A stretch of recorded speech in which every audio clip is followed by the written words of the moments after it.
Hi, my name is Magicov, and we are on day 317 of my Hardcore Forever world. In the previous video, we created this massive village and storage room, which is currently buried below the clouds, but it is there. And since that episode, I have moved the majority of my shulker monsters and things into here, so the storage room is being used. But if we want to use it more, we need to make some farms. A few videos ago, I discovered this amazing land right out here that looked perfect for some sort of town. And so, today, over this land, we are going to build an amazing town filled with farms. And in the castle, we are going to stick the most important farm of all, an iron golem farm. This build is going to take a ridiculous amount of resources and time, but I can rest my head knowing that it won't be anywhere near as hard as the project in the previous video. Right, so I think with the project this massive, we should probably get started on it right away. I don't think there's any other side projects that we have to make right away. We got totems, we have all the gear we could possibly ever need. We have all the infrastructure set up for creations. I do want to offer once again a massive thank you to all of you who have been watching this series so far. It's been amazing how many views and comments and likes and shares and everything that these videos have received. I wasn't expecting this to do very well, but most of these videos are reaching over 5,000 views, which for me is really good. It's inspiring me to make bigger and bigger creations. Now that I've said my thank you to all of you, let's go get some resources for this build. The first resource that I needed in abundance was dirt. I needed about 3 shulker boxes full of it. This build I'm making requires lots of terraforming, so therefore, lots of dirt and grass is needed. My shovel took a beating while doing this, so I actually went to the villager breeder once again to repair it with trading. I love this build so much. I used it a lot more than I thought I would. In order to fully repair my tools, I had to harvest the farms multiple times, but it was fun. I like harvesting farms. This build also required a lot of andesite, so I began mining that very slowly. And diorite as well, you know. They just go hand in hand. Well, not really, but like, they're both good blocks, okay? Even though one looks like bird shit. Well, used to. Not anymore. It looks good now. They fixed it. I decided to collect most of the granite I needed as well right away. Just because. It was here. May as well. This build required lots and lots of resources. Probably more than any other build I've made so far, which is why this video has taken so long to release. I apologize. I've tried to do weekly uploads, and this has been like 4 weeks since the last one. This is a big build. But eventually I began getting tired of just slowly mining the stone. And so, I thought of something to do. There's something we need to get before we carry on with this resource gathering. It's something I'm pretty sure I can do at this point in the game. I'd be kind of surprised if I couldn't. We need to get some fireworks, just in case. And then we have to go to the Nether. And now I'm pretty sure around here, somewhere, there's a Sulsan Valley Fortress, Nether Fortress. Oh, hello, sir. Oh, and also, I have updated to 1.21.8. So while we're here, we might be able to find some of the dried up ghasts. But I'm pretty sure this is the fortress I was talking about. Some wither skeletons right here. Ow. We need to kill a wither. I want a beacon, because this build takes several stacks of stone, and I want to insta-mine it. Ooh, there's a fortress. This might be hell. I'm realizing this might be hell. Hopefully this doesn't take too long. Ow. There we go. That didn't take long at all. That's a lot of wither skeletons right there. A little trick when hunting wither skeletons in a fortress like this, get rid of all the light, because I'm pretty sure wither skeletons are actually affected by it. Another one. Oh, he picked it up! Oh, another one. Okay, we got all 3.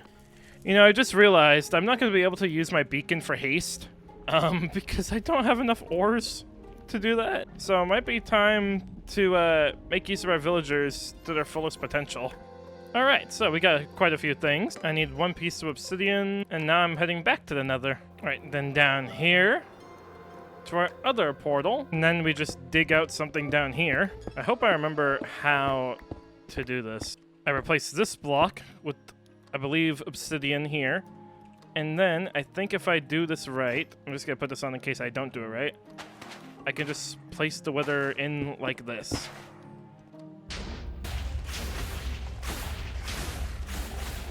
Awesome. The cheese strategy never fails, never fails.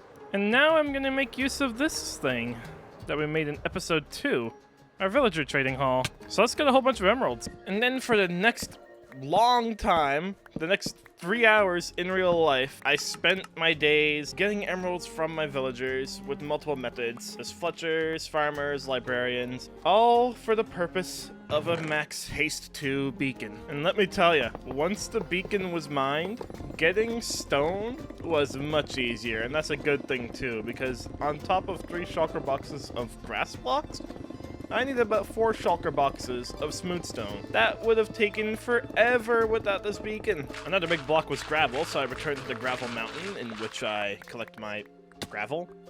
Yeah. I went to my villagers once again and created myself a god hoe, a god gardening tool, and this is for the purpose of collecting oak leaves. I'm building a lot of custom trees today. Let's just say I don't even collect enough leaves here. My shulkers were beginning to fill up quickly. I then foolishly went to a beach to collect the shulker box of sand, even though I totally didn't have to. It wasn't on my list at all. I just kind of thought it was for some reason. But it turned out to be useful later, so, you know, it's okay. I then returned back out to the place where I was digging the dirt to collect even more dirt, because I need coarse dirt, which is why I got the gravel earlier. I thought I needed it for concrete, which is why I got the sand. But no, I need it for coarse dirt, because a lot of the pathways in this village were going to be lined with coarse dirt and spruce slabs. Another big one was stripped spruce logs. This is pretty simple. Whenever you just grow one of those massive spruce trees, you can just right-click it and then dig it, or chop it, or mine it, whatever you do. Eventually, I had to return to the Nether to collect a bunch of bone blocks for bone meal to grow my trees, because I ran out of bones. I gotta find one of those happy ghasts, maybe in the next episode. And also, these bone blocks will prove useful later, because today I'll be making a moss farm, which requires lots of initial bone meal. So the process became for the spruce wood, just chopping down a whole bunch of trees, going to the village to repair my tools, and then repeating that process over and over again. I'm noticing a trend in a lot of my builds. I spend a lot of time gathering spruce wood. It might be worth it to make a farm. To help out with that, I used my creeper farm and the sand I accidentally collected to craft myself a stack of TNT, which I then used to blow up the trees, which was a lot more fun even if it was slower. Eventually, I did have to return to the end to get more shulker shells, because I actually ran out of shulker boxes. This build took over 30 shulker boxes of materials, so it was nice to go back to the end every now and then. I did collect some endstone while I was here, though, because some of my builds did require some endstone for gradient purposes. Another big one was mossy cobblestone. I needed many, many stacks of that, so I went out to the Mega Taiga just to collect the mossy boulders that were there. And luckily for me, there was an azalea tree here, and I needed several stacks of rooted dirt. So I followed the tree down underground and dug a whole bunch of rooted dirt. More than I needed. It'll be useful for future builds, at least. And I found this beautiful lush cave with a monster spawner in it. I ended up just breaking the spawner, though, because this is nowhere near my base. While I was here, I also collected some clay, which I actually completely forgot to use. I was digging this so that I could smelt it into hardened clay. And then once I looked at my list and realized I needed hardened clay, I just went and got more clay, because I forgot I got this clay. You know? Another massive one was deep slate. Unfortunately, you can't speed mine this with a beacon, so I didn't really bring my beacon down here originally. But I did think it would help with the tuff, because you can instant mine tuff. So I made the effort of bringing the beacon down on the ground. Let me tell you, once I did that, mining tuff became even more fun than I already thought it was. I'm a little bit of a madman. I actually really enjoy mining tuff. I don't know why. It might be the sound. I think it has a very satisfying sound when it breaks. But speed mining it, 10 times more satisfying. Oh my god. I love this. I don't know why. Nearing day 350, I actually brought a whole bunch of my materials out to the location where I was going to be building this build, and placed down a whole bunch of chests in a massive chest and shulker monster. I have so many resources for this build. How the hell am I gonna build all this? Anyways, I need a regular cobblestone, so thankfully I could still use the beacon, even though it was way down on the ground. Hey look, more spruce wood. There's multiple trends in my Let's Play videos, or whatever you call these. I collect spruce wood many times. Over and over. An annoying one was stripped oak logs. I need to make an oak wood farm or something. Oak trees are so annoying to farm.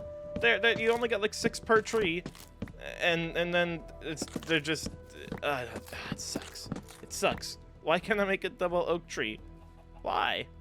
Why does jungle, dark oak, pale oak, and spruce get to have all these privileges, while the oak wood doesn't?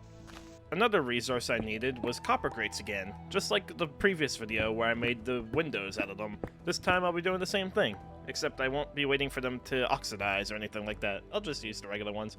So I went for a little caving adventure, and I ended up finding one of those copper veins, which gave me some raw copper blocks, which is useful because I actually needed some of those for this build. And then I got home and placed all my copper in a bunch, and it turns out I actually had way more than enough copper. I have an entire shulker box left by the end of this that I could just use for future builds. I then made use of my furnace room, using every single furnace to make my copper into ingots. I then did something similar that I did with the copper ore and put a whole bunch of grates up on top of each other, and I slowly waxed them with some honey and mined them up.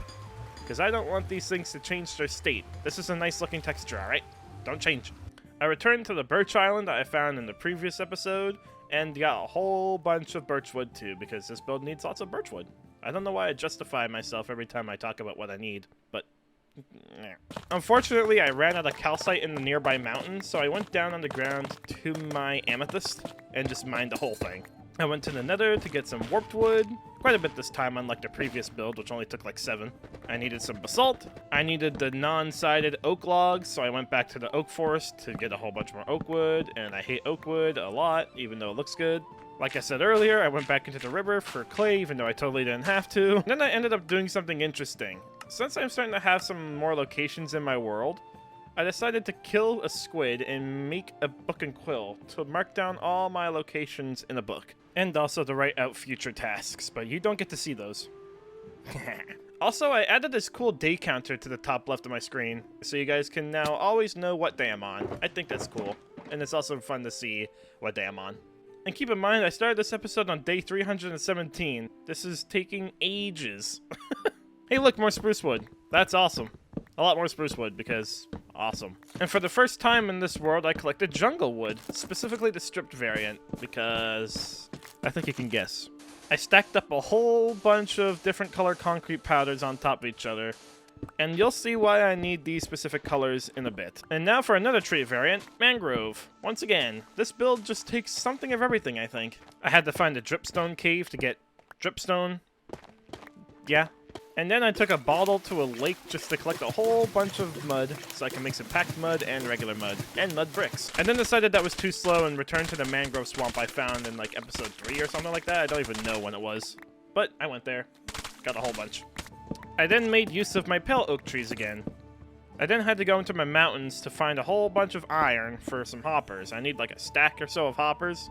Actually, maybe even 2 stacks. Because the goal of this build, this entire build, is to make an iron farm. And to make an iron farm, you gotta put in some of your own iron to get iron back, you know? On day 386, I was out chopping some acacia log. Also on that day, I made the effort to turn some of my boots into depth strider boots so I could easily mine stuff underwater, you know, like the stuff I totally didn't have to mine, the clay. And finally, after just a few more basic resources that I don't even want to bother mentioning, we were done collecting. After, I don't even know how many hours it's been, days, weeks, months, years, in game, that is. Well, we're done. We're done gathering all the materials we need. There's a lot of them. So many. Why do I do this? And I still have to build the whole thing. I need to get villagers here. I need to get a zombie here, and then I need to put the farms in here. This is ridiculous. I regret all my choices up to this point. Well, now that we're done that, time to begin building, I think.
Ladies and gentlemen, and everybody in between, holy crap.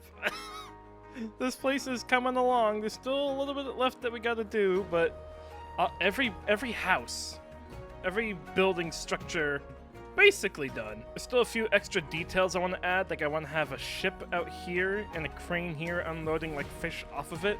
That lighthouse looks so cool. I love the spinning lights. There are two more major things I need to add. First one's in here. This is going to be my moss farm.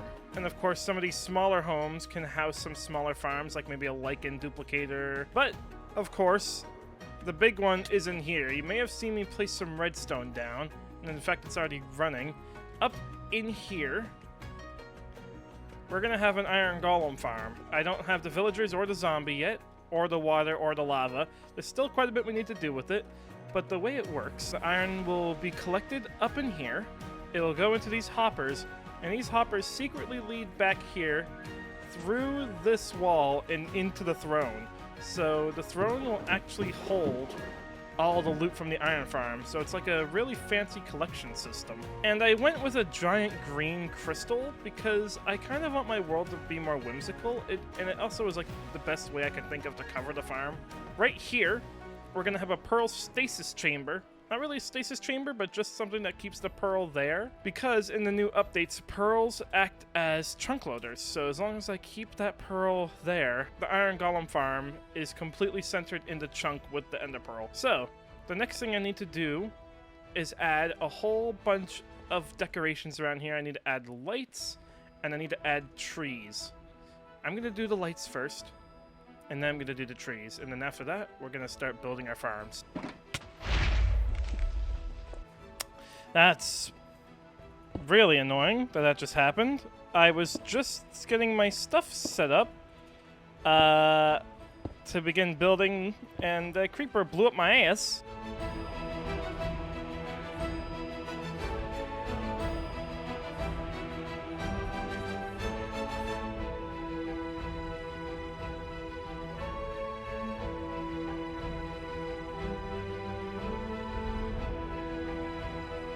So, what do you think of the build? What do you think of the build? No? No? Okay. I think it looks pretty good. We got all the trees done. I really like these trees. They're my first like truly big custom oaks. There's a lot I could do. Like I could have added some more leaf variation. Could have put azalea, moss. I didn't for now, in the interest of time, but my future builds will definitely have more extravagant trees. I accidentally forgot to record most of it. As you guys may have noticed, I went collecting leaves because I ran out, and I paused my replay, and I forgot to unpause it until the very end. But this tree here, I love this. I love how open I made it. It's very nice, I think. The main purpose of this build is, of course, the farm itself, other than lore and stuff, of course, but... And so what is the lore of this place? Like I said in the very first episode, I want each build to have lore. I want to have a story, I want to have a purpose, and I think I've decided a good one. So this town is a fishing village, primarily. That's all well and good. It has an economy. It keeps itself alive. But what keeps it safe? What keeps it safe from invaders? Why is this place not being taken over by tribes from elsewhere? It's because of this place, the Ice Kingdom, which does not have a name yet, but this place here, while badass, does not really have a source of food, but they're in the mountains. So this town here, they get the food. This town here provides them with weapons and security in exchange for their food. And this town also provides some weapons that they can use to hunt their food. So I think that makes sense. And also, this is where you guys can come in. Give me some names for these two towns, the Ice Town and the Fishing Town. I would love to hear your suggestions, so please let me know down in the comments. I really like this place, but it's not done. We still have just a few more things to do. So we need to get villagers up here, up into this place. And we also need to get a zombie in there. How the hell are we gonna do that? I didn't think about it. I think we can work on the villagers first, because actually, over here, in my villager breeder, I have about 5 infected villagers waiting to go. As you can see, they're all just chilling. I don't know if I have any weakness oh, I do. Hello, friends. We need to get 2 of these guys in a boat. I need this guy to escape. Don't know if he can. Well, if I do that, he certainly can. Oh, God. Alright. So as long as I stay here, they should all be able to become cured without any risk of infecting each other again. And then if I use a firework, it breaks. Okay, so they'll be fine. Meow. Could probably use the happy gas. Oh my god. That's just how I wanted it to look. Holy crap. Look at the castle up there. Do you guys like this village? I think you guys should like this village. Up we go. So when they grow up, will they suffocate? I guess I don't need to stack it up that high. I just need to get it high enough so that zombies can't just jump over the wall. There we go. So I need 3 beds and 3 composters. So where did I put all my stuff for the villagers? Okay.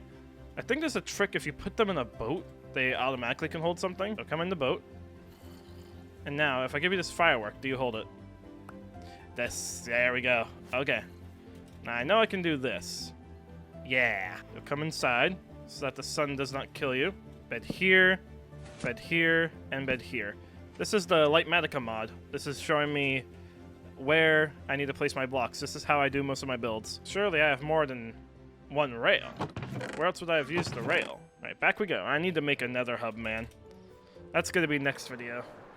Next video is nether hub, because we're having multiple locations around this world now. What the heck? You can put a minecart in a boat. Man, I hate it here. For now, I can just do that. Oh, look at that! The timing. Man, the timing. They get up here and they just grow up. It's like a rite of passage into adulthood. Alright, so I can't go back down through there. Understood. No way. No. How on earth does that happen? He grew up, phased through the block, went into the...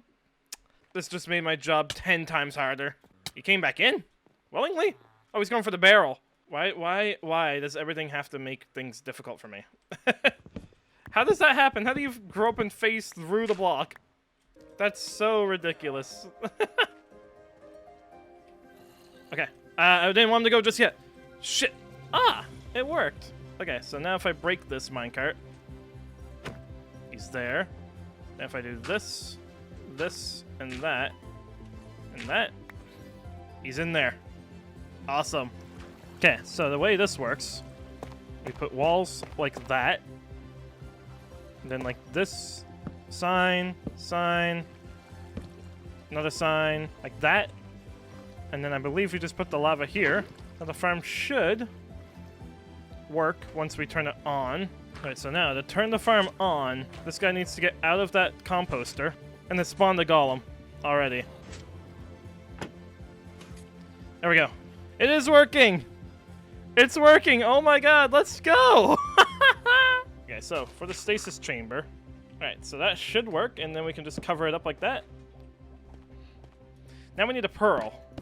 Hell yeah.